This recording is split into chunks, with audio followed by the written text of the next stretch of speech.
começar a exposição da pesquisa pela Maria Rafaela, depois Breno e Daniel. Olá, boa tarde a todos.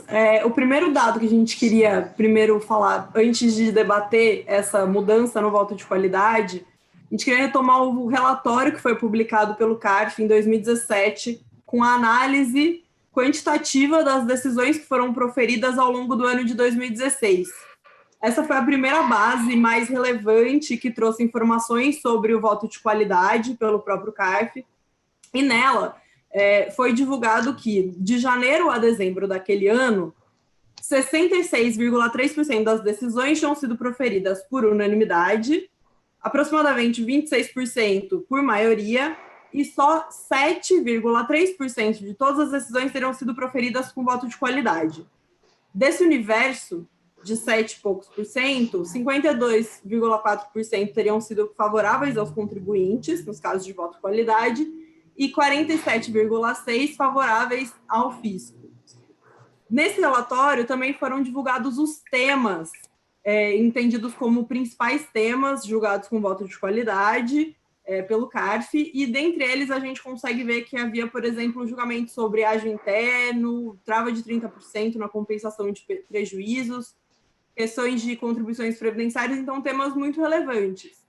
Nessa análise, a gente já consegue identificar dois principais problemas na divulgação dos dados. O primeiro é que os julgamentos que foram parcialmente favoráveis aos contribuintes, então, exemplo, que tenham cancelado a aplicação de multa apenas ou extinguido o crédito com relação a algum período em razão do reconhecimento de decadência, foram computados integralmente favoráveis aos contribuintes. Então, a gente já não consegue entender claramente, a partir desse dado, o que, com relação às teses debatidas, de fato foi favorável aos contribuintes ou favorável ao fisco. E um segundo dado é que a gente consegue verificar que tem temas extremamente relevantes, julgados nesse universo de votos de qualidade, porém, não conseguimos identificar a parcela do crédito tributário que está relacionada a esses processos. Então, à época, o estoque do CARF era de 610 bilhões de reais, e a gente sabe que, apesar de muitos processos, ou um grande número de processos ter sido julgado, de acordo com esse relatório, por maioria ou por unanimidade, é possível que poucos processos julgados por voto de qualidade correspondam a uma grande parte do crédito tributário, apesar de quantitativamente serem um número inferior. Esse relatório não foi mais divulgado de forma tão completa nos anos seguintes. O que a gente tem visto é que há dados mais esparsos publicados. Então, recentemente, o ano passado, teve a divulgação do número de votos de qualidade entre 2017 e 2019, indicando uma redução no uso do voto de qualidade desse instrumento, mas, novamente, as informações sobre a correspondência desses julgamentos ao crédito e aos temas, ela foi suprimida. Nós chegamos a transmitir, na nossa pesquisa, dois pedidos de informação ao CARF, solicitando justamente esse cruzamento de dados, ou seja, que nos indicassem o percentual de processos julgados com voto de qualidade, a que valor de crédito tributário isso corresponderia e a que temas os percentuais favoráveis ao fisco ou ao contribuinte corresponderiam. Mas nos dois pedidos nós recebemos respostas negativas, indicando que esse não era um dado pronto, teria que ser produzido, e por isso o pedido foi indeferido. Vou passar a palavra ao Breno. Obrigado, Rafa. Pessoal, agora, o início, que eu disse agora há pouco, o evento era para saber se deveria ser sancionado ou vetada a alteração promovida na Lei 10.522, tal como proposto pelo Congresso. Agora já não é mais saber se deve ou não, agora é debater quais são as consequências dessa aprovação e da entrada em vigor dessa norma. O primeiro ponto que eu queria sugerir aqui para o debate é saber se ela é aplicável imediatamente, primeiro ponto. Segundo, qual a extensão dela, se aplica a quais julgamentos. Sei que Carlos, Daniel, Diego, nós já tivemos um debate sobre isso. Basicamente isso. Então, o momento de aplicação dela e a quais julgamentos. Isso é um primeiro ponto. E aí, o segundo que a gente queria, que é um mapeamento que nós fizemos das opiniões esparsas, favoráveis e desfavoráveis, queria aqui colocar para todo mundo quais são umas e outras.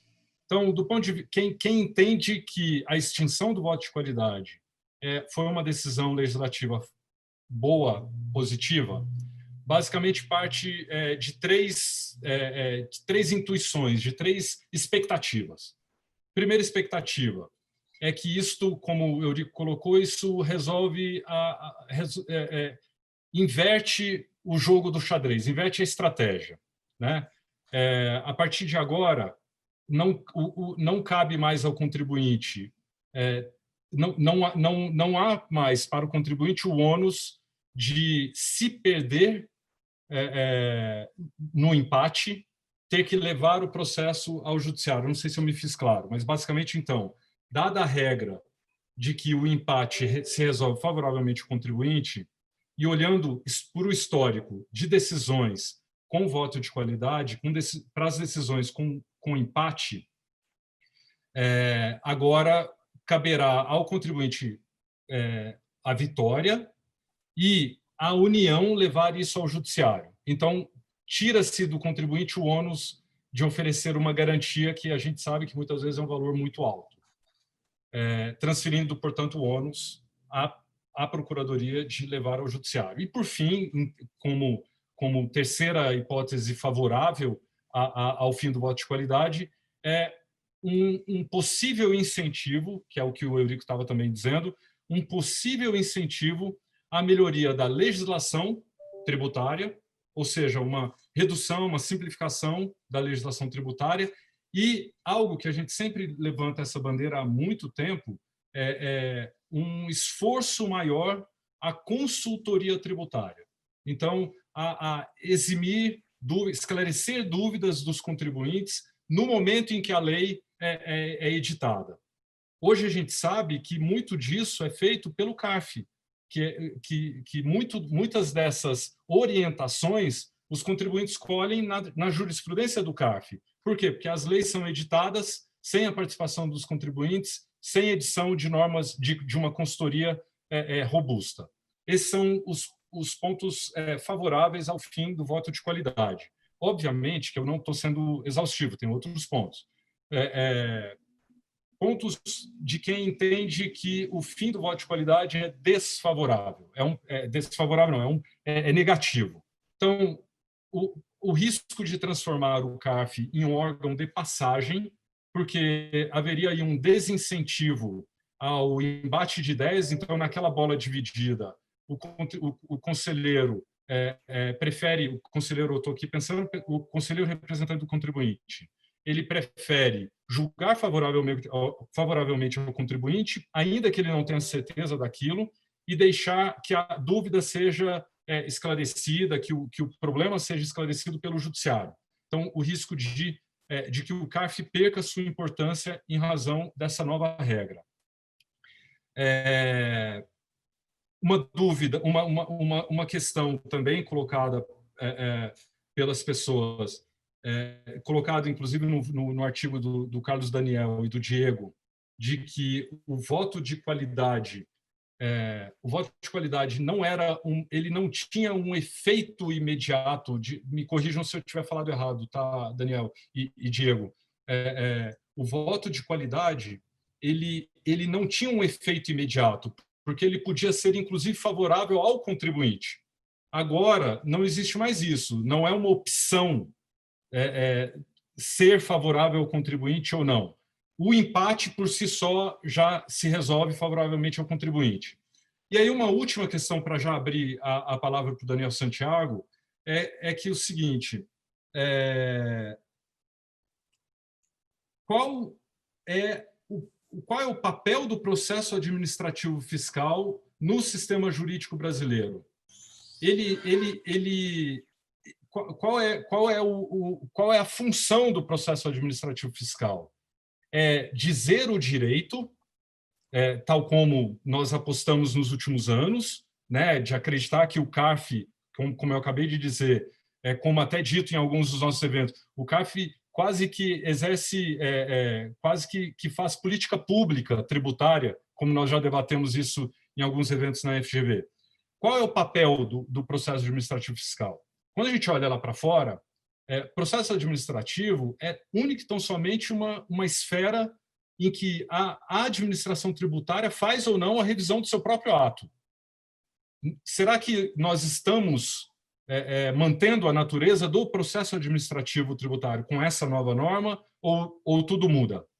É isso. Por enquanto é isso. Obrigado, gente. Daniel?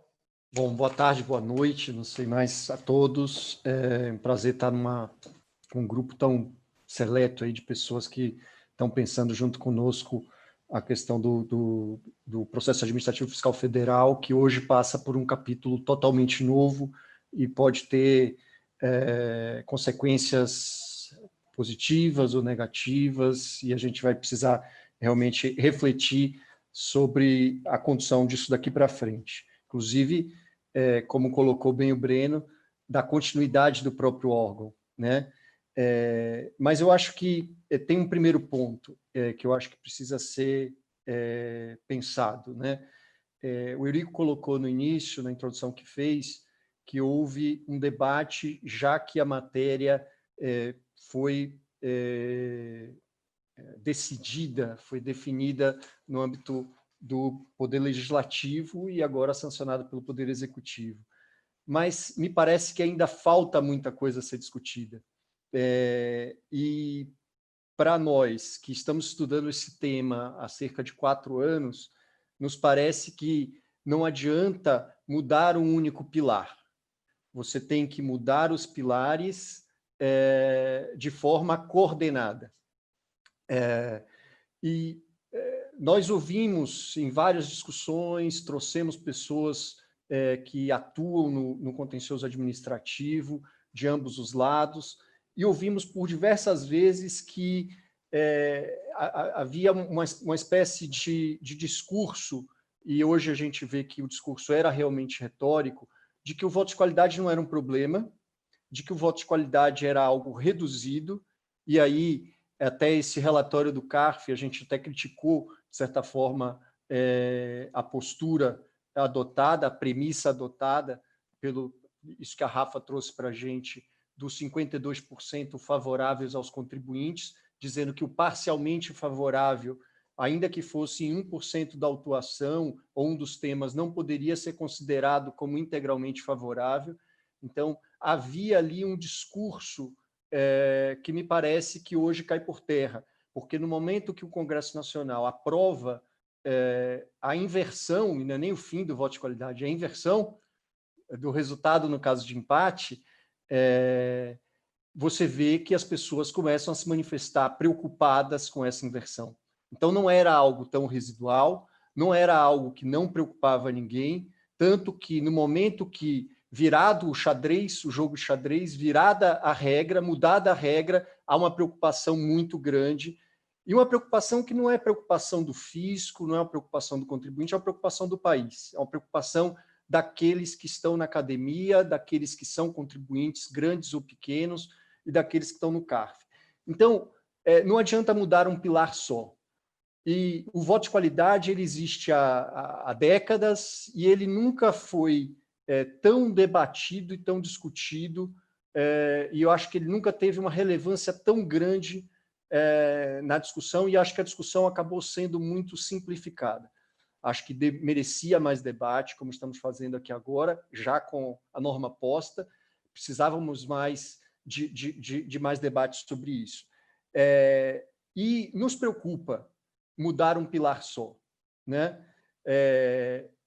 Porque, especialmente, e me lembro do professor Paulo Conrado discutindo conosco, ele que vive numa realidade de execuções fiscais, com o brilhantismo que tem, mas ele sempre se opunha à nossa preocupação de provimento de cargos, de seleção de conselheiros. Por que isso era tão relevante? Era tão relevante e continua tão relevante exatamente por conta dessa segregação, dessa divisão que a gente observa, especialmente nas turmas da Câmara Superior, em que bancadas se formam e bancadas decidem a legalidade concreta. Então, o pilar que precisa ser observado e precisa ser aperfeiçoado rapidamente é exatamente o pilar que dá segurança, que blinda o conselheiro para que ele não sofra as influências externas, para que ele esteja protegido dos interesses legítimos ou ilegítimos, mas dos interesses que estão colocados na sociedade.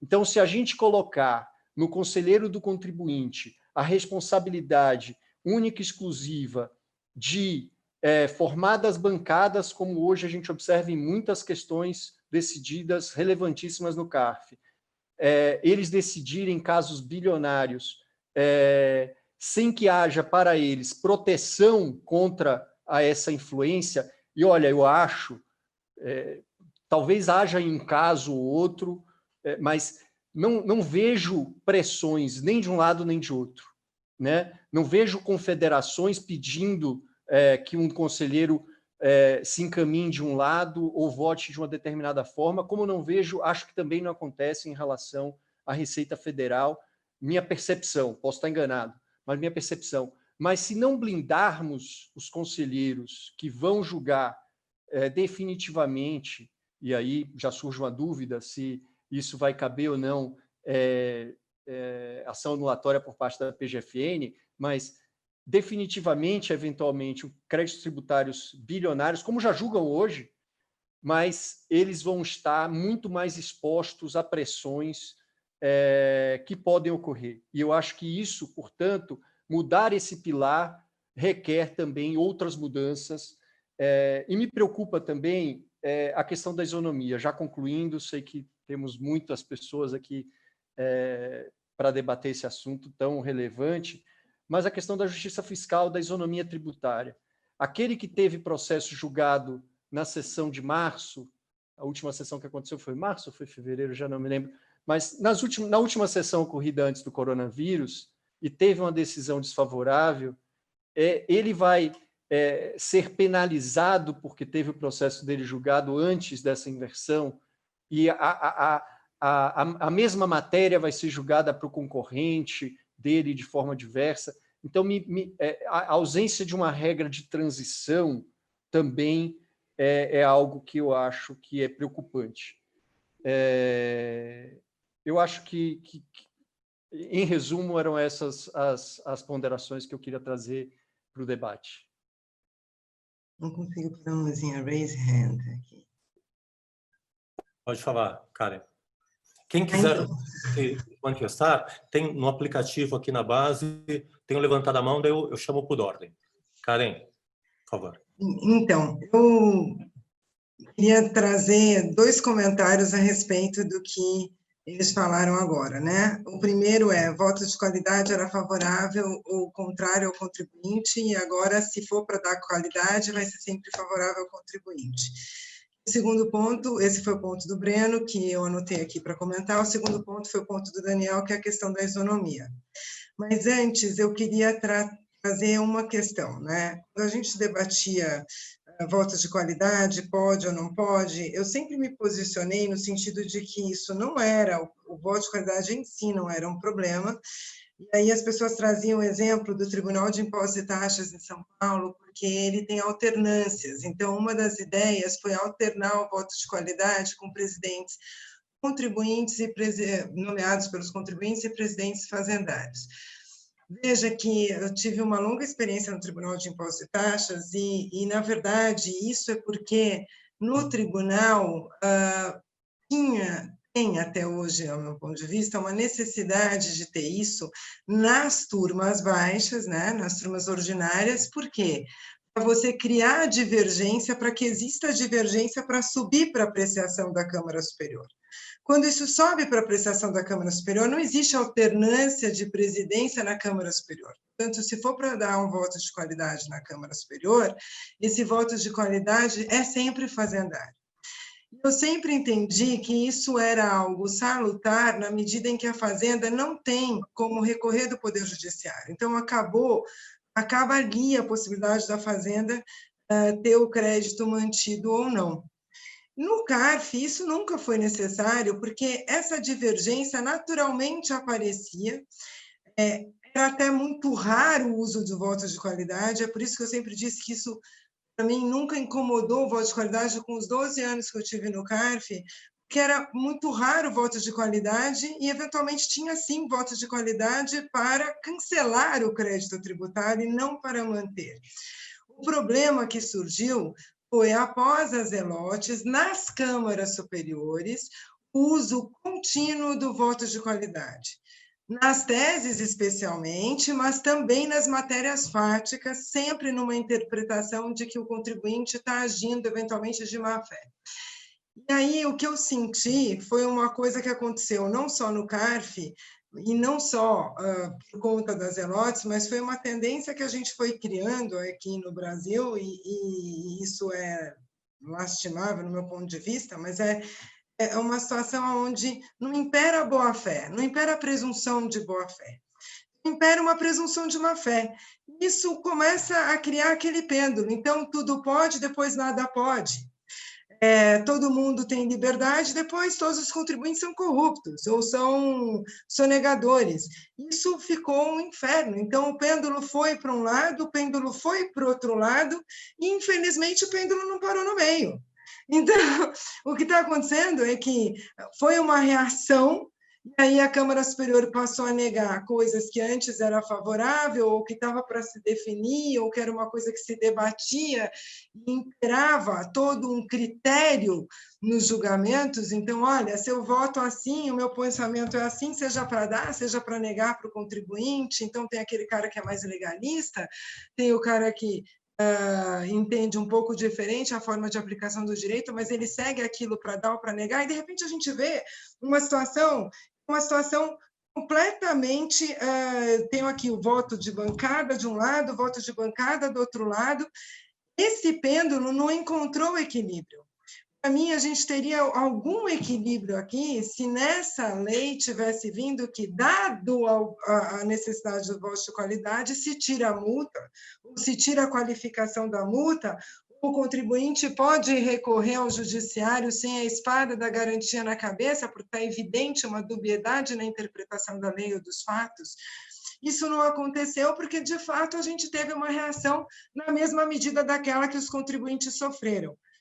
Fizeram lá a sua manifestação e conseguiram agora que viesse na lei e, na hipótese de se dar qualidade, cancela o crédito tributário.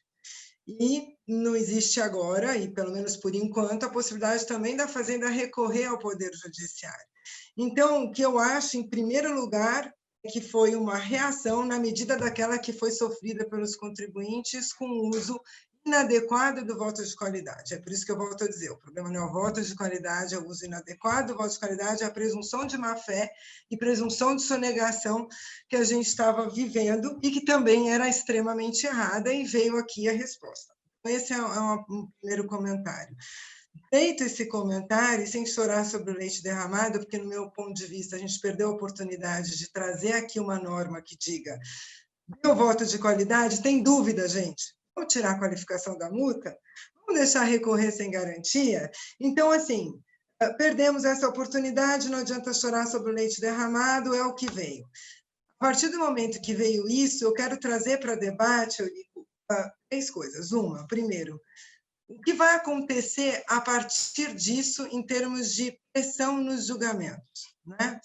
Porque tenho para mim que uma das hipóteses é a gente ter uma composição de Câmara Superior de nomeação de conselheiros contribuintes, tal que a gente, pelo menos nas matérias muito relevantes para a Receita Federal do Brasil, JCP, trave, etc., que essas matérias não sejam julgadas mais por qualidade, sim por maioria, no sentido da manutenção do crédito tributário. Essa pressão me preocupa. Eu acho que, mais uma vez, como toda reação muito forte, desmensurada, isso pode dar um problema, sim, pode ser um tiro no pé, primeira coisa. 2, acho que, no que tange à isonomia, me parece que a gente tem aqui 2 artigos importantes, o 112 do Código Tributário Nacional e o 106, inciso 2, a linha A do Código Tributário Nacional também. Tá?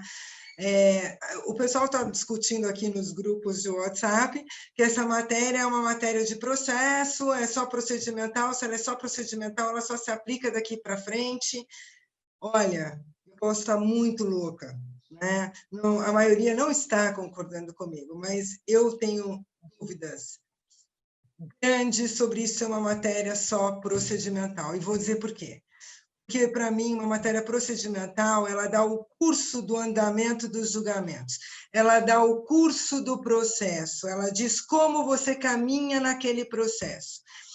Eu teria aqui uma matéria procedimental se ela estivesse me dizendo o seguinte, olha, no caso de empate, quem decide é fulano X, é Y, são dois, é um terceiro. Não, vai chamar um conselheiro. Ela não está dizendo isso. Ela está dizendo o seguinte, na dúvida, a interpretação é favorável ao contribuinte. Inclusive, o Peroba acabou de mandar no grupo da OAB, que a gente estava trocando esses WhatsApps, porque eu levei isso à discussão, que eu até levei com o Eurico mais cedo, né, de manhã, quando isso saiu. Ele acabou de mandar aqui no grupo exatamente a exposição de motivos dessa lei. A exposição de motivos da medida provisória, ela traz o 112, gente. Isso não é uma matéria procedimental pura e simples, do meu ponto de vista. Né? E se eu estou falando do 112, ela traz o 112, puxa, Karen, mas o 112 só aplica para multa. Tem juízes que não estão aplicando isso só para penalidade. Não estou dizendo que isso seja certo, que seja errado, que ela não se aplique só para multa. Mas fato é que esta norma veio na exposição de motivos, e isso exposição de motivos sim, tem que ser levada em consideração na interpretação da norma, isso é uma regra básica de interpretação normativa. Eu não imagino que o Congresso tenha votado sem analisar a exposição de motivos. A exposição de motivos é pelo artigo 112, e se entendeu que vale para a interpretação em dúbio pró-contribuinte. Mesma norma que existe em direito penal, isso não é uma norma procedimental, ou seja, em direito penal, no empate, você absolve e não condena. E aí a gente tem o 106 do Código Tributário Nacional, que ele trata justamente daqueles casos que foram julgados lá no CARF, e o cara vai agora discutir no judiciário. E aí ele diz, olha, se o ato não está definitivamente julgado, entenda-se também pelo Poder Judiciário, você aplica a lei retroativamente quando ela deixa de definir aquele ato como infração. Portanto, eu entendo sim, essa norma vai ter aplicação retroativa nos casos em discussão no Poder Judiciário e foram mantidos os créditos tributários por votos de qualidade. Veja, algo que eu estou falando de bate-pronto, a norma acabou de sair, mas eu acho que é muito importante trazer isso para o debate. Então, essas são as considerações aí preliminares para a gente fazer o debate. Eu queria muito ouvir sobre esse assunto. Obrigada, Eurico. Obrigado, Cacá. Eu vou seguir esse rito. A ideia é que as intervenções sejam rápidas, o evento é de 1 hora. Eu vou passar para o Diego. Vou passar para o Diego, para a Suzy e para o Carlos Daniel, e daí eu começo com a Rafa novamente, o Breno e o Daniel. Legal? Tudo bem, Rafa? Parabéns pela exposição, viu, Rafa? Diego, por favor. Tá sem áudio.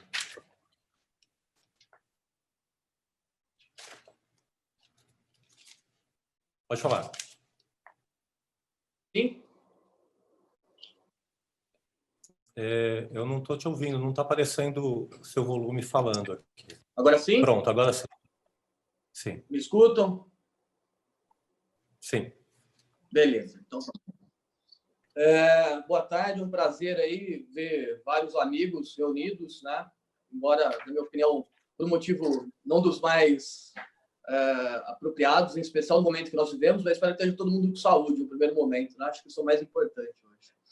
Mas vamos lá. Tirando o oportunismo dessa, na minha opinião, legislativo dessa disposição, sem, na minha opinião, amplo debate prévio que mereceria, e não há dúvida, o Breno e o Daniel são exemplos disso, né, que há muito tempo tem falado a respeito disso. Eu já me manifestei há 4 anos que eu venho manifestando, na minha opinião, o problema não é o voto de qualidade, é o mau uso do voto de qualidade, e está muito claro onde é o mau uso do voto de de qualidade? Na Câmara Superior de Recursos Fiscais, para isso se teriam medidas muito mais simples para se resolver esse problema, medidas regimentais, como, por exemplo, tirar da presidência do tribunal, que eu venho falando, o Daniel também, nosso artigo retrata isso há anos, tirar da presidência do tribunal a escolha de quem compõe ou não a Câmara Superior de Recursos Fiscais. Essa simples medida, eu tenho absoluta certeza que resolveria o mau uso do voto de qualidade no CARF. Que é lá o problema, não nas turmas ordinárias. Quem milita no CARF no dia a dia sabe muito bem do que eu estou falando. Quem está lá no dia a dia sabe muito bem do que eu estou falando. Mas, seguindo em frente, né, outros problemas que a gente vê, o Daniel falou da questão do tratamento desigual, aquele que foi julgado em março e aquele que vai ser julgado após isso. Esse tratamento desigual foi vinculado pela própria lei, porque tem um dispositivo que diz que aqueles com valores inferiores a 60 salários mínimos não vão ter mais um órgão paritário. Vão ter um órgão subordinado exclusivamente a julgadores fiscais, ou seja, o voto de qualidade só vai favorecer os contribuintes que tenham grandes demandas financeiras, o que é, no mínimo, coincidente. O que, na minha opinião, só reflete o problema dessa mudança legislativa nesse momento. Mas, vamos lá. Alguns pontos para a gente ponderar, já que está aí a lei, está posta, né? E aí, com todo respeito à Karen, minha colega, inclusive, de comissão lá do processo tributário, né? A gente briga lá, mas se ama.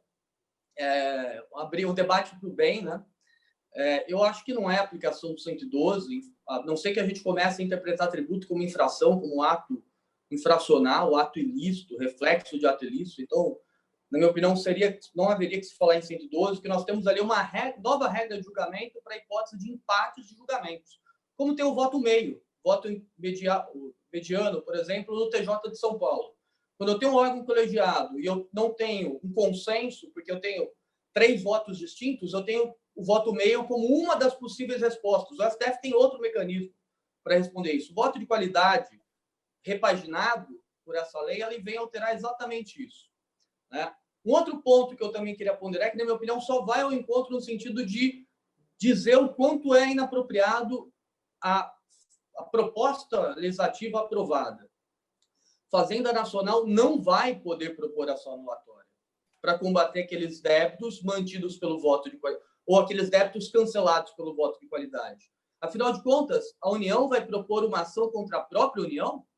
Uma ação anulatória de débito fiscal, débito que não existe? Uma ação anulatória de ato administrativo praticado pela própria União? Qual é o interesse de agir da União em litigar consigo mesma?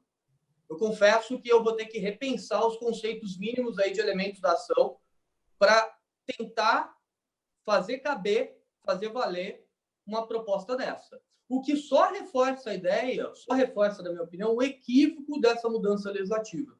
Porque a União ela não vai ter esse mecanismo. E se, porventura, por meio do ativismo judicial, se admitir uma ação como essa, o que nós vamos ver é exatamente o contrassenso com o objeto do processo administrativo, que é o de evitar judicialização de demandas judiciais. Nós vamos ter fomento de demandas judiciais. Então, nós teríamos outros mecanismos para resolver o problema do voto de qualidade. Acho que a Karen pontuou bem quando ela diz, empatou, vamos mudar a lei. Aliás, a proposta originária da emenda aglutinativa, e falando em exposição de motivos, era só afastar a multa, o que acho salutar, e poderia, inclusive, vir com alteração em lei complementar 60 dias para ajuizar uma ação anulatória para discutir o principal, com causa de suspensão de exigibilidade automática.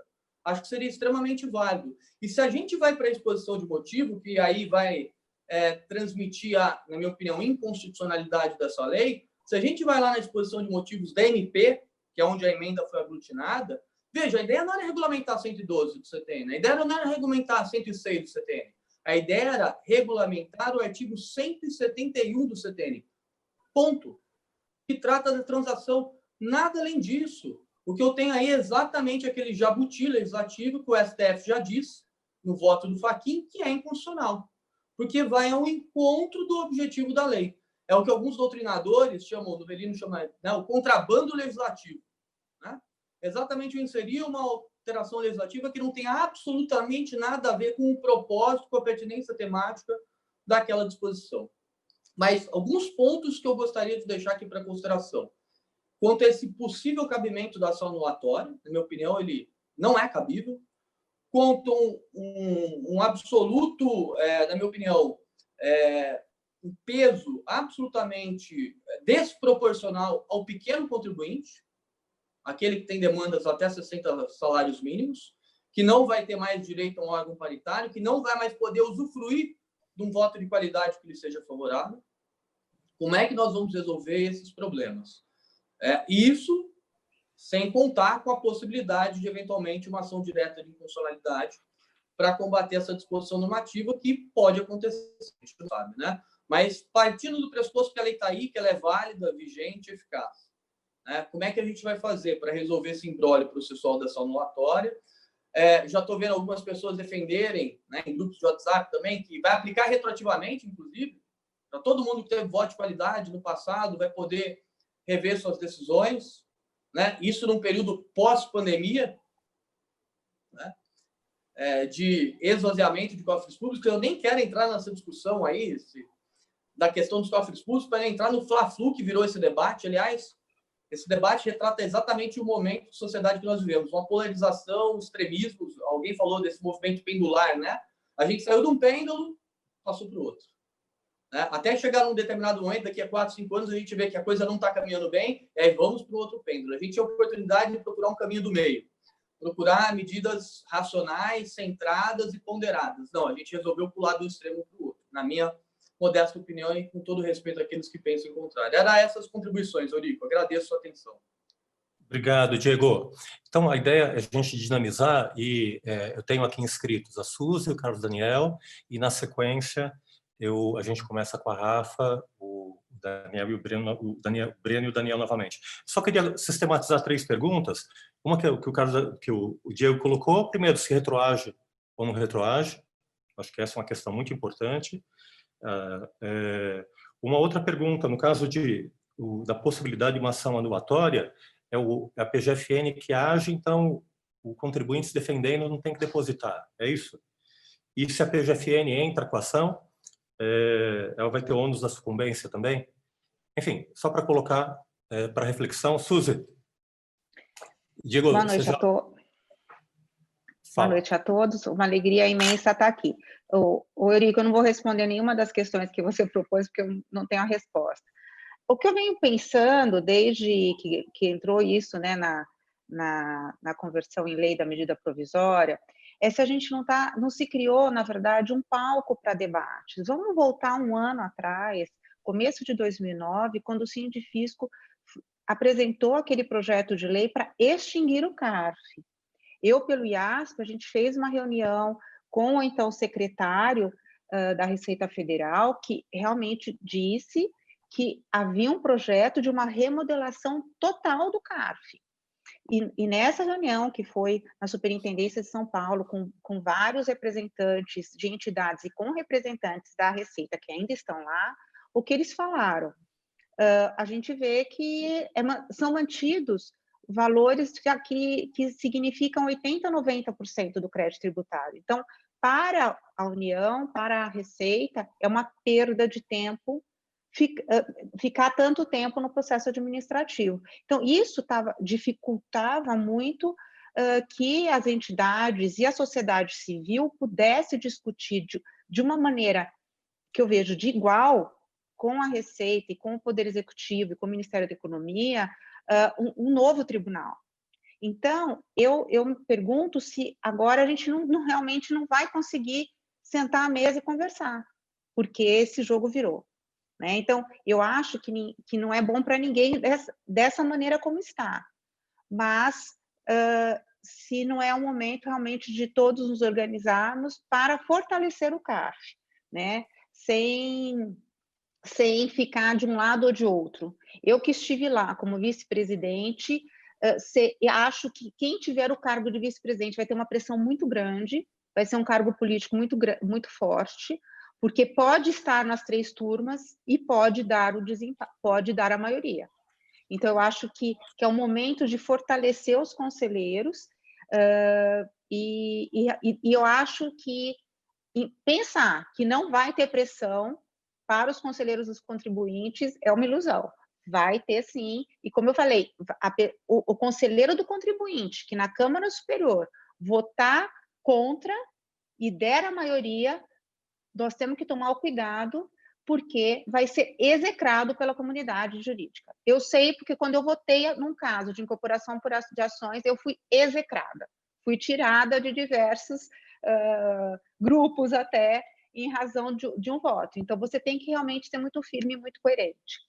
E respondendo uma questão que o Daniel Santiago tinha colocado, eu acho que precisa estar no regimento interno, mas não dá para ter nenhuma sessão antes do regimento ser mudado para colocar no regimento interno a questão do voto de qualidade, que vai ter aí uma contradição entre o regimento e a legislação. São os meus comentários iniciais. Obrigado, Suzy. Carlos Daniel, depois eu tenho aqui registrada a Raquel, depois o Leandro.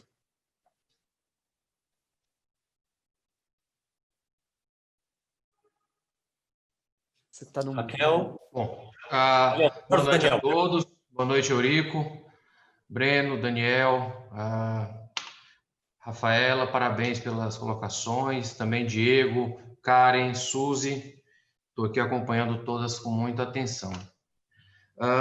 Bom, antes de me posicionar aí sobre os pontos que o Eurico colocou, me parece que há muito a questão sempre foi muito colocada, especialmente em vários artigos, no sentido de que o voto de qualidade em si fosse um problema que tivesse que ser retirado do sistema jurídico, do nosso modelo de resolução de questões tributárias no âmbito administrativo, sendo que o voto de qualidade é um modelo que existe há pelo menos aí, desde, se não me falha a memória, 27 ou 30, algo do tipo. Então, é uma coisa, um modelo bastante antigo e que sempre representou, dentro de uma estrutura de um tribunal administrativo, que não pela Constituição. A Constituição garante um segundo grau administrativo, isso o próprio Supremo já reconheceu, mas a Constituição não exige de forma alguma que esse segundo grau seja paritário.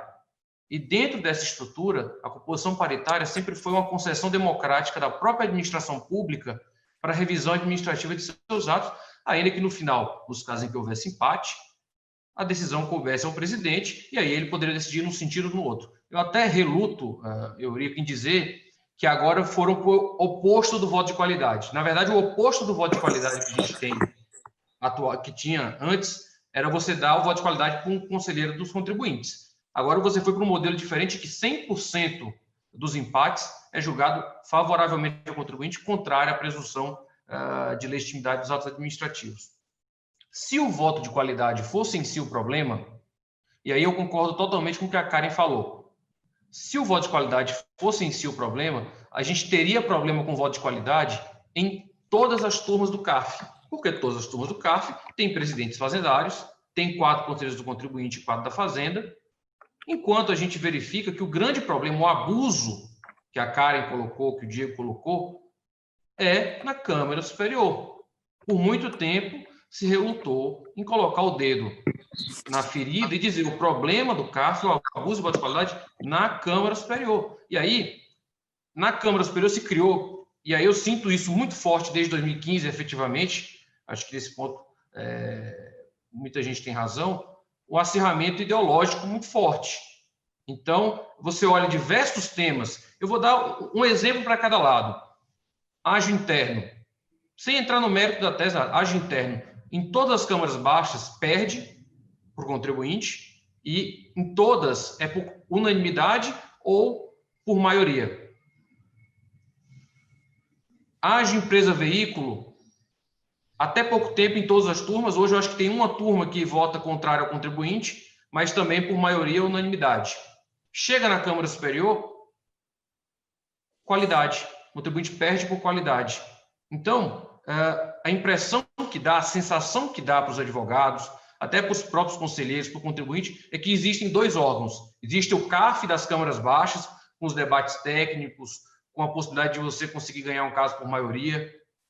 E existe a CARF da Câmara Superior, que é um CARF que vai resolver as questões no voto de qualidade, nos grandes temas, pelo voto de qualidade. Então, eu acho que antes de partir para uma medida tão drástica como essa, tinha que se identificar o problema e tentar, acho que, não sei se o Daniel foi o Breno que colocou isso, estabelecer medidas, formas de reforçar a autonomia dos conselheiros, a liberdade dos conselheiros de decidir, não depender de discricionariedade de ninguém para escolher quem vai compor a Câmara Superior, quem vai ser vice-presidente de sessão, quem vai ser presidente de Câmara. Eu acho que você vincular cargos administrativos de confiança a funções justificativas dentro do órgão conduziu a isso, conduziu a uma discricionariedade que acabou conduzindo a esse acirramento ideológico. Toda escolha também está condicionada a esse tipo de anuência, de certa forma, com as teses que vão ser defendidas. Então, se tornou um mecanismo de escolha de conselheiros para a Câmara Superior, um mecanismo de política fiscal, dito de forma bem mais direta, e veio essa medida. Como a Karen colocou, a exposição de motivos até fala em 112 do CTN.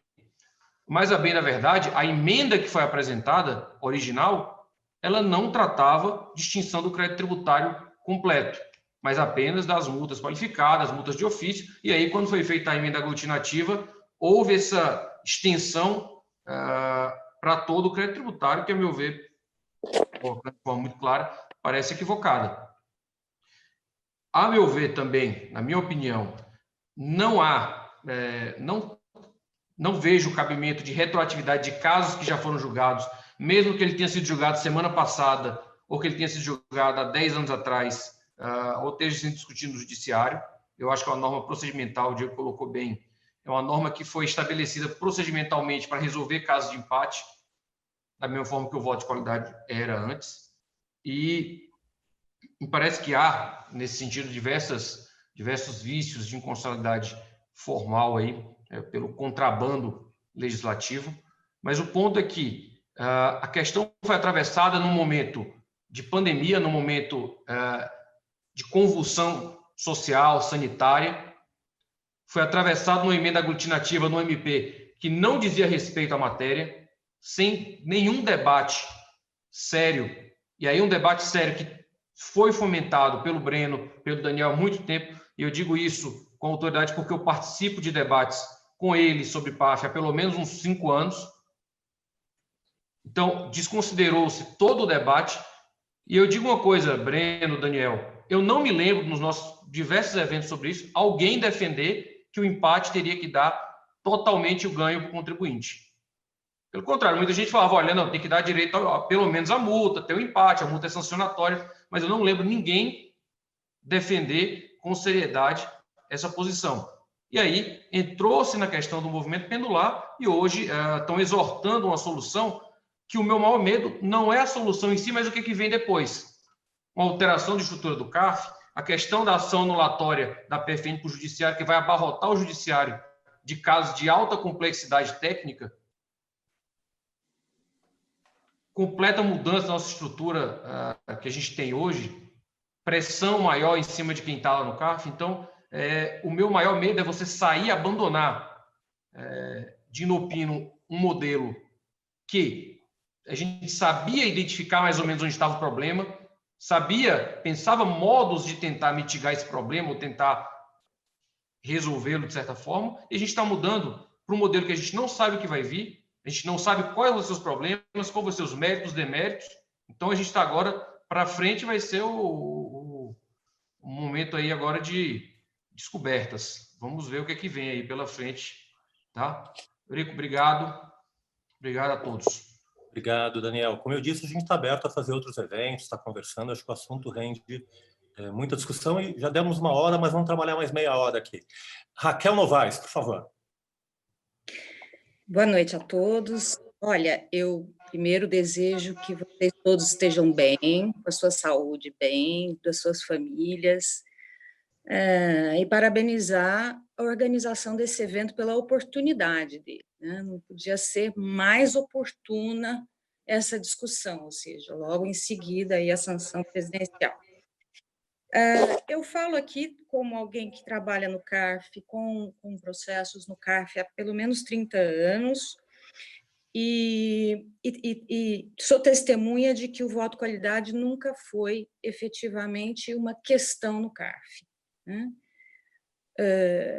Sempre foi visto como uma solução para um tribunal paritário, solução relativamente bem composta, bem justa, na medida em que o contribuinte tinha a finalização do seu processo, mas, mais recentemente, houve uma decisão do tribunal, né, de transferir para o judiciário, naturalmente, pelo uso do voto de qualidade, da decisão dos temas mais importantes e mais relevantes em termos de dimensão econômica. Eu tenho absoluta certeza disso que eu estou dizendo, quer dizer, dou aqui alguns exemplos muito visíveis, não tem dúvida disso. Ágio, a questão, todos os temas de ágio geram voto de qualidade, exceção de ágio interno, mas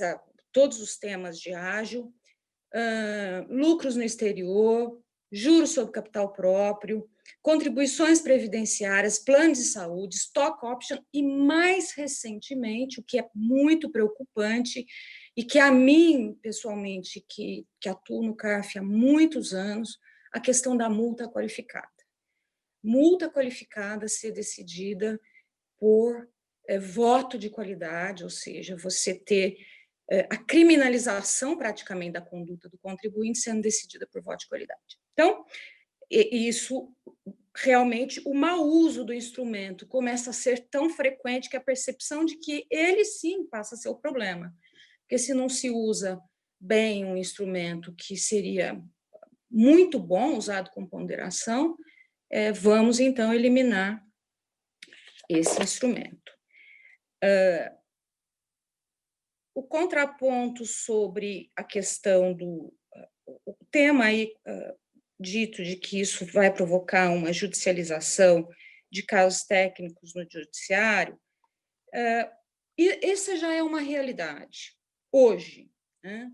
Com a opção que o CARF tomou pela resolução dos temas mais complexos por voto de qualidade, hoje o contribuinte o tribunal, as cortes estão inundadas de casos, as cortes judiciais estão inundadas de casos técnicos de alta complexidade. Então, isso hoje ocorre por iniciativa do contribuinte, vai ocorrer eventualmente, possivelmente, pela iniciativa da Fazenda, e eu, pessoalmente, não veria um grande problema nisso, porque a Fazenda é parte na discussão do CARF, ela é parte na defesa do crédito tributário ali, e não veria problema, não veria nenhuma questão, em princípio, assim, de ilegitimidade da Fazenda, de querer desconstituir um administrativo que vem do CARF para preservar um crédito tributário. Então, em princípio, eu não veria esse problema, com o benefício de que hoje, em razão do voto de qualidade, quem discute esses temas é o contribuinte assumindo o enorme ônus das garantias. Então, com a Fazenda discutindo isso em ações desconstitutivas de atos, o contribuinte, sim, seria chamado a discutir, como hoje ele faz, sem o ônus que hoje é só dele, da garantia. Então, não tenho resposta para todas as questões que o Eurico colocou, que são complexas e que merecem, mas, em princípio, uma delas eu consigo visualizar muita clareza. Eu não veria problema em ter a Fazenda o ônus de movimentar o Poder Judiciário com uma ação de desconstituição de ato administrativo ou de decisão do CARF, e veria uma vantagem nesse sentido, porque as partes, numa situação de empate, iriam para o Judiciário em posições equitativas, ou seja, nenhuma sofre o ônus da discussão. É como eu vejo. Obrigado, querida Raquel. Eu lembro da gente discutindo lá com o Marcos Sneller na Fazenda uma norma antilesiva para tentar resolver esses problemas. Enfim. E Leandro? O Leandro levantou a mão. Olá, Eurico, vocês me ouvem? Sim. Perfeito. Boa noite, é um gigante prazer vê-los todos aqui. A grande maioria eu conheço do próprio CARF, então tenho certeza que aqui estamos entre pessoas que sabem o que estão falando. Assumo que tenho que falar só 10% do que eu penso, porque o objetivo aqui é construtivo para o bem, né? E jogar pedra, enfim, é o mais fácil. Bom, vamos lá. Acho que o primeiro ponto, vou tentar ficar nos 3 minutos, como eu faço na sustentação oral, vou colocar meu cronômetro aqui. Bom, o primeiro ponto que me surpreendeu nesse assunto foi como nasceu o projeto, né? Eu fui um que disse, esse projeto, dado que em 2 ou 3 vezes anteriores ele não passou do Senado, esse projeto tende a morrer no Senado de novo, né? Eis que fiz meu dever de casa, fui atrás de enfim, saber como que ele conseguiu avançar, e foi graças a acordos no Congresso Nacional em função do bônus para os auditores da Receita Federal, né? Então, acho que esse é um primeiro ponto importante que mostra que esse projeto, ele nasce e segue a vida de acordo com as informações, com o aval do governo, né, do Executivo em especial. E por isso que no Senado ele é acolhido, né, igualmente, né? O histórico, volto a dizer, era de no Senado ele ser barrado, e aí então agora ele passa e vai para as mãos do presidente. Minha segunda surpresa é quando vem alguns membros do sindicato dos fiscais e começam a apedrejar a sociedade, né? E, em especial, as confederações, deixando claro uma desconfiança gigantesca em relação à estrutura do CARF do ponto de vista dos chamados conselheiros contribuintes, né? E isso eu não posso concordar, né? Porque, de fato, o esforço, enfim, aqui tem vários ex-conselheiros, o esforço dos conselheiros do contribuinte é reconhecido, não só pelo fato do valor que eles recebem, mas agora, mais recentemente, da imposição das horas, né, que eles têm de produtividade, muitas vezes, enfim, não conseguindo quase dormir, né, para não dizer avançar final de semana. E isso é um fato, inclusive, nos auditores da Receita Federal também. Muitos reclamam dessa pressão. E o que a gente tem visto na prática? Que essa pressão gera votos rasos. E votos rasos geralmente são desfavoráveis a contribuintes. Tá?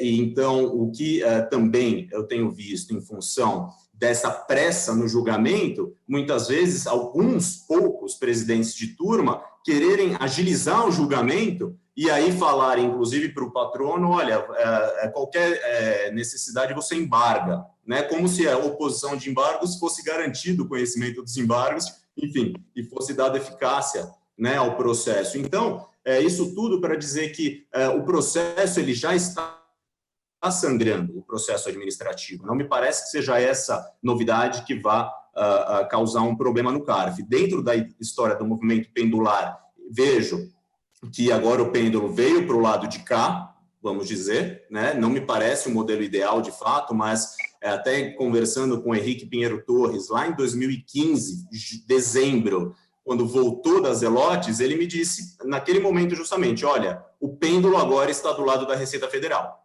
dado o movimento das Zelotes. E o fato é que até hoje ele não voltou, esse pêndulo, e a gente está 5 anos. E agora, esse projeto, ele vem movimentar esse pêndulo a fórceps, né? Acho que um ponto importante é que houve na mídia também, por parte da Receita Federal, uma sinalização favorável ao meio termo, e o meio termo seria o 112 em relação à multa, né? Então, de fato, esse é um assunto interessante. Por que ele não foi discutido até hoje? Breno, Carlos, Daniel e N outras pessoas que estão aqui provocaram a discussão. Não houve abertura e não houve receptividade.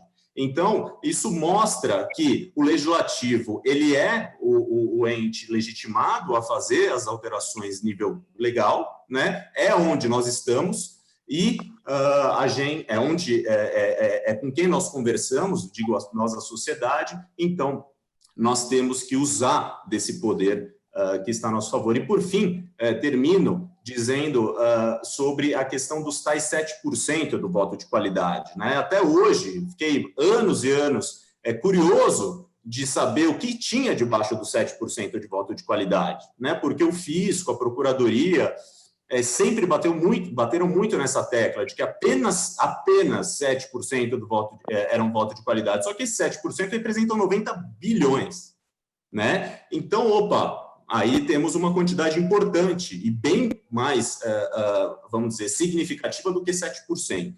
Então, com isso, coloco aí apenas algumas questões para provocar. Acho que a segunda batalha agora é pela sobrevivência do CARF. Entendo que a gente deve se unir em prol da manutenção do CARF e convidar a Receita Federal, principalmente, a essa conversa, porque certamente o interesse é que ele permaneça cada vez mais forte e não que se vá para o judiciário, enfim, e se enterre o CARF. Muito obrigado pela oportunidade e sigo acompanhando vocês aí nessa discussão. Obrigado, Leandro. Alvim, você está por aí? Leonardo Alvim? Estou aqui, Eurico. Antes de passar para você, eu queria fazer uma análise para te provocar. Bom, trouxe para fazer o contraditório aqui um parceiro de longa data, que é da PGFN, mas não fala na qualidade PGFN aqui, fala como professor, fala como doutor pela UFMG, pesquisador do INSPER. Obrigado, Leonardo. Eu queria fazer uma provocação, uma série de reflexões, ouvi todos aqui. Tem primeiro uma pergunta macro. Essa proposta é boa para o contribuinte ou não é boa para o contribuinte? Uma outra subpergunta que apareceu aí também. Isso é bom para o CARF ou não é bom para o CARF? Isso é bom para os agentes fiscais ou não é bom para os agentes fiscais? Eu responderia as três perguntas de forma afirmativa. Eu acho que é bom para o contribuinte, acho que é bom para os agentes fiscais. Eu vejo que vai ressurgir um novo CARF dessa perspectiva. Eu vou construir uma outra visão que não é dogmática, mas é um pouco mais ampla. Há 6 anos eu estava consultando, eu vou usar a imagem, escrevi esse livro aqui, Kafka, Alienação e Deformidades da Legalidade. Me incomodava, analisando casos concretos, muito uma espécie de alienação dessa legalidade. Coloco aqui no meio dessa fala uma introdução que eu fiz no começo, Alvin, a gente teve com a Rita de la Féria. Falei, Rita, o lançamento é muito importante, a transparência do lançamento é importante para o contribuinte conhecer a legalidade. Ela falou, o que é lançamento?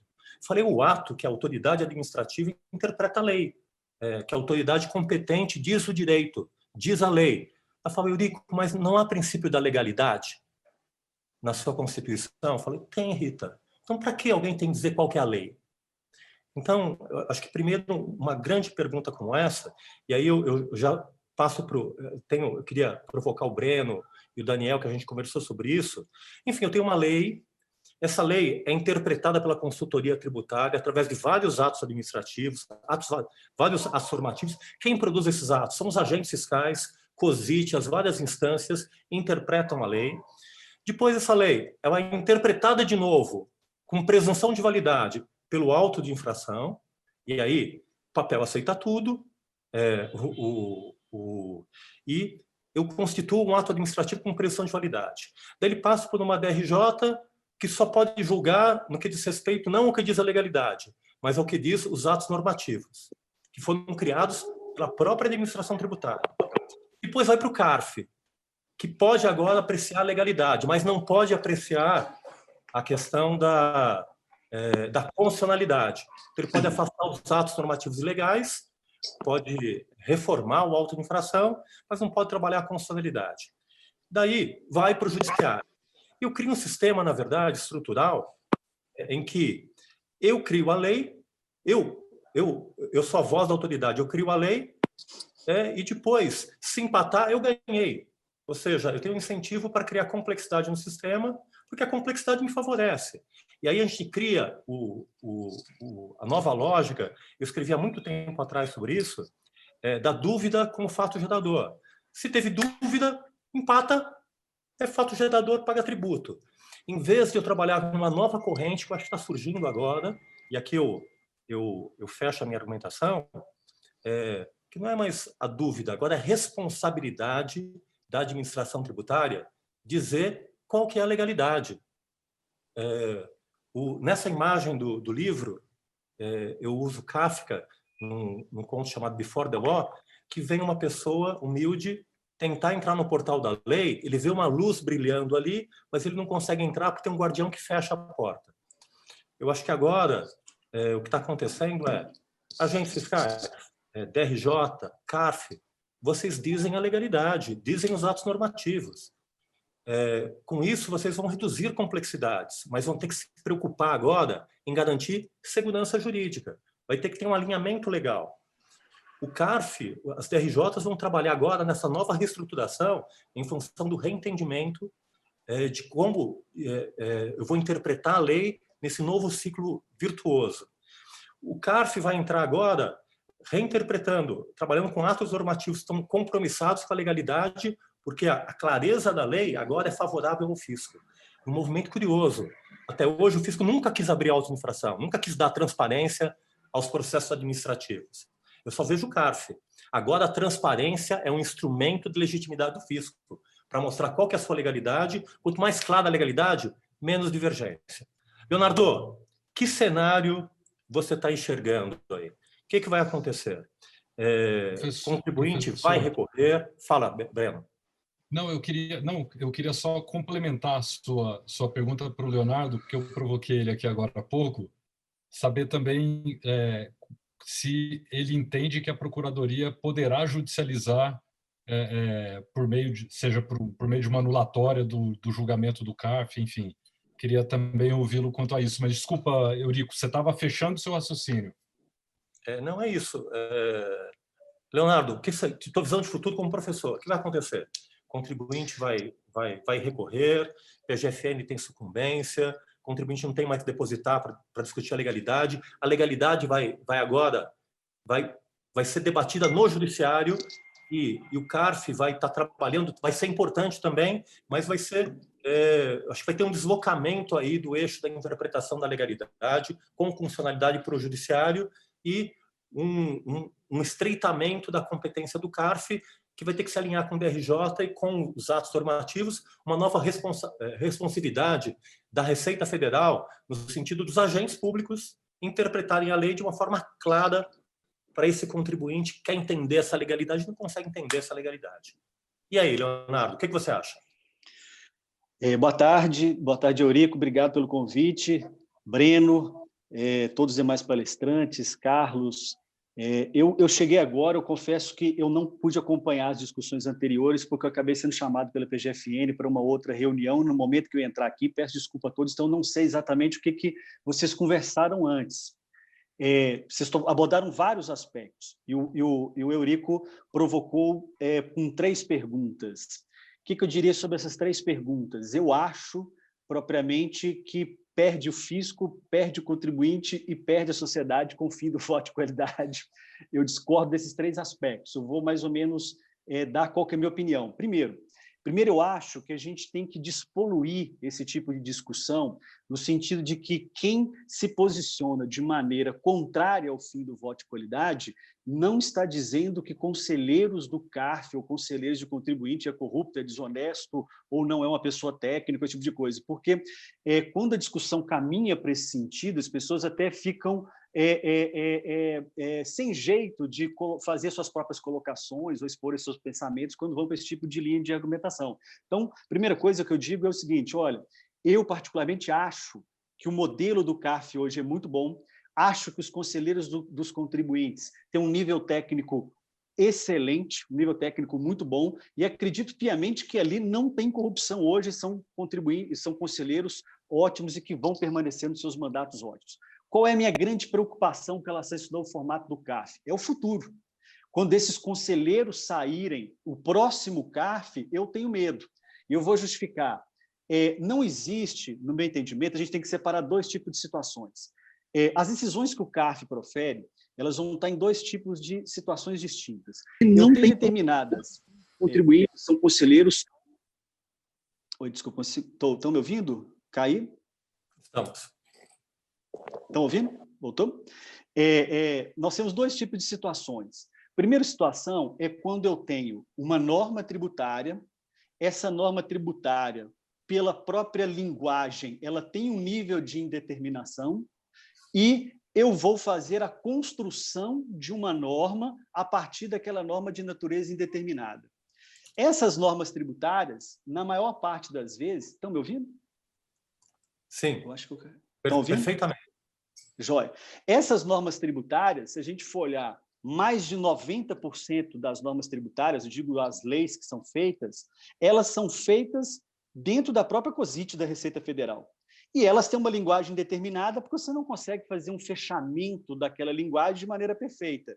Depois, a própria pessoa que vai fazer a regulamentação da lei é a mesma pessoa que fez a lei.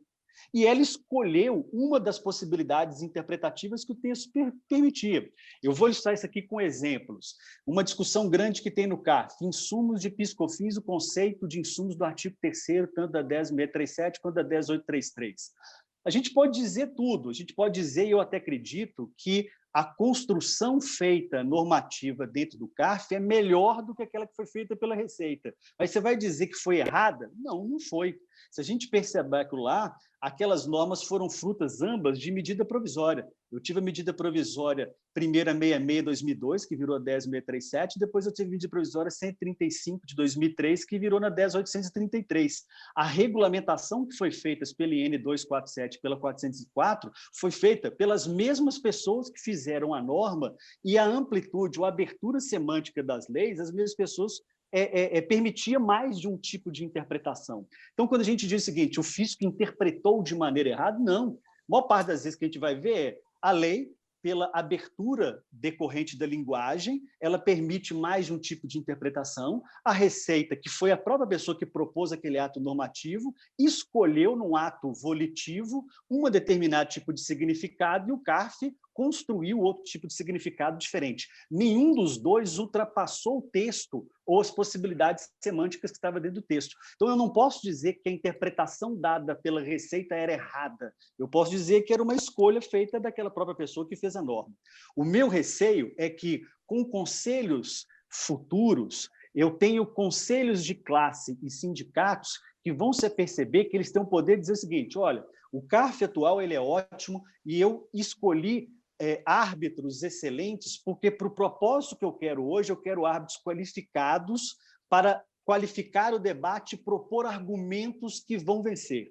Será que no futuro, quando eu não tiver mais esse propósito, e quando eles descobrirem que se eles fizerem um voto de bancada ou padronizado, eles podem botar uma receita de bolo ou hino de um clube de futebol que eles vão ganhar, eles vão continuar tendo interesse de colocar contribuintes ou conselheiros de contribuintes tão bons aos que existem hoje?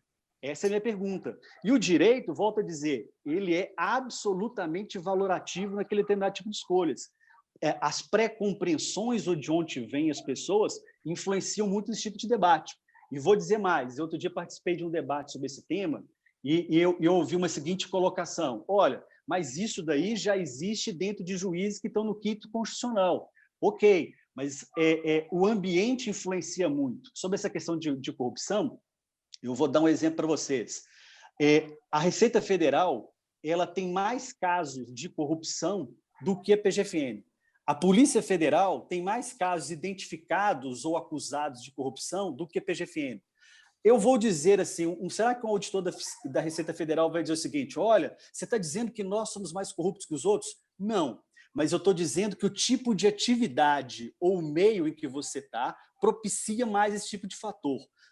Na configuração que a gente tem do CARF hoje, você não configura um ambiente propício para a corrupção. Mas se você abre as portas para eles tomarem a decisão, independentemente do posicionamento do fisco e de conselheiros que têm um vínculo precário e temporário com a administração pública, que daqui a pouco voltam para a iniciativa privada, eu acho que você está construindo um ambiente diferente do que o ambiente que existe hoje. E acho um ambiente perigoso, se eu for dizer o que vai acontecer no futuro. Então, eu digo, hoje é excelente, no futuro tenho sérias preocupações do que pode se transformar o CARF, que pode não ser o bom CARF que eu enxergo hoje. Sobre judicialização, eu não estou dando posicionamento institucional e não sei o que a PGFN vai dizer, que é a pergunta do Breno. Eu, particularmente, acho, se você me perguntar o que foi o fim do voto de qualidade, acho horrível, acho ruim, acho que não foi o correto, que deveria ter sido feito. Às vezes eu sinto um discurso de ódio em algumas expressões. Isso daqui é porque você me fez mal, aí eu me vinguei, agora você vai ver. Tem uma certa coisa que você não está analisando se o negócio foi bom. Existem alguns discursos muito raivosos, esse tipo de coisa.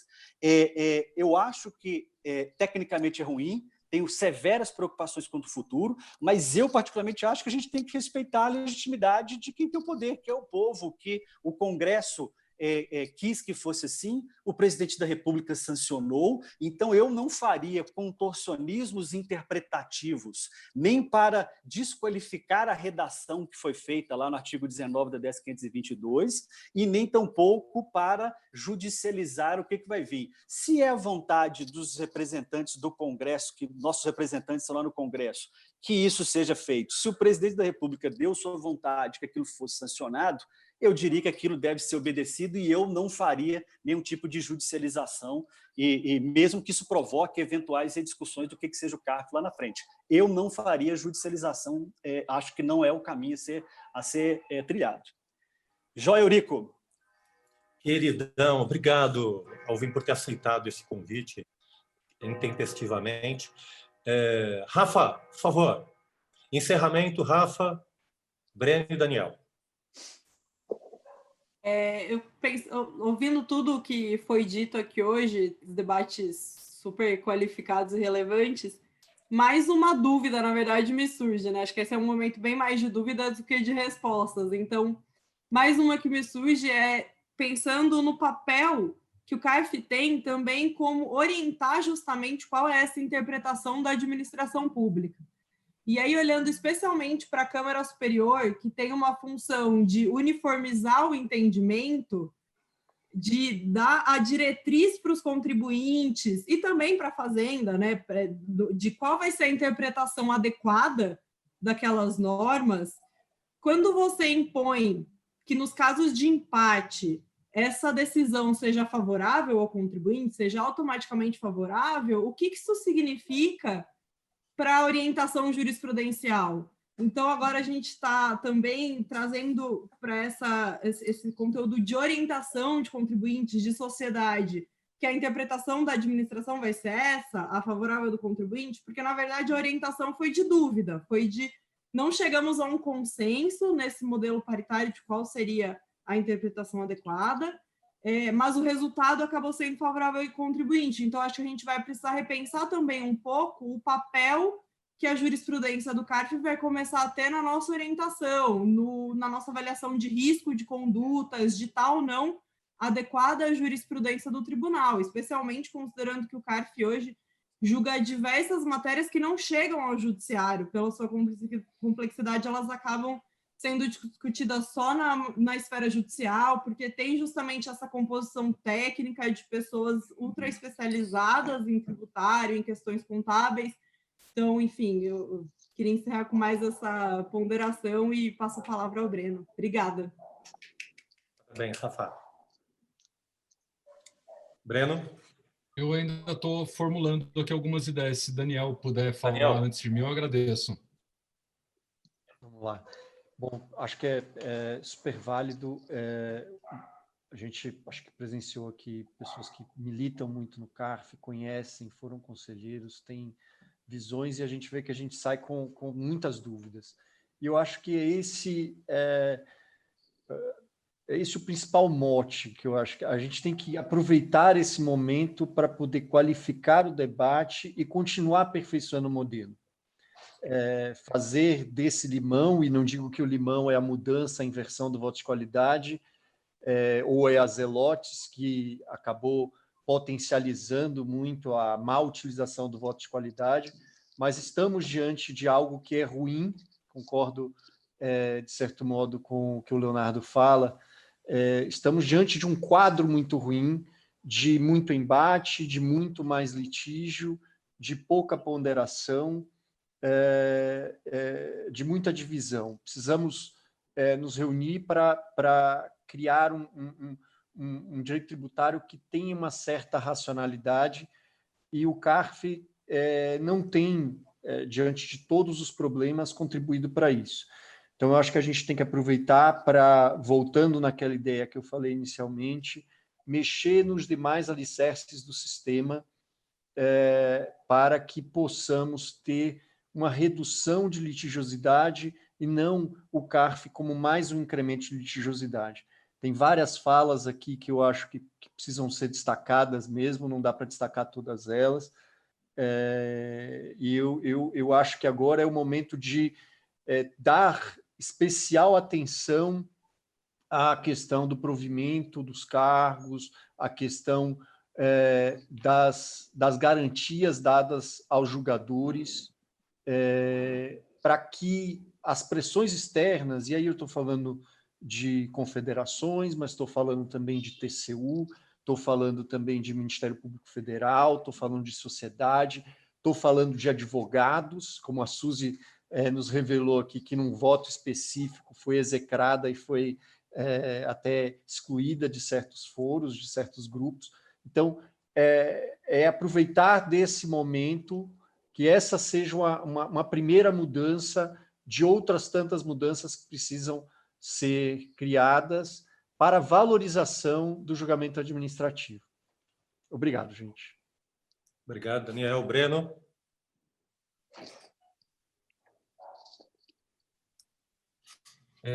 Eu tenho duas considerações. A primeira é que, bom, antes de mais nada, assim, maravilhoso conversar com todos vocês, ouvir cada um de vocês, assim, realmente é algo que nos faz bem, né? Eu nem percebi que se passaram quase 2 horas de conversa. O primeiro ponto que eu queria só lembrar é que tem uma minuta de um novo regimento interno no meio dessa história toda, né? Alguém se lembrou disso? Pois é, tinha uma minuta submetida à consulta pública e agora tudo mudou. Agora, vamos ver o que vai acontecer de agora em diante.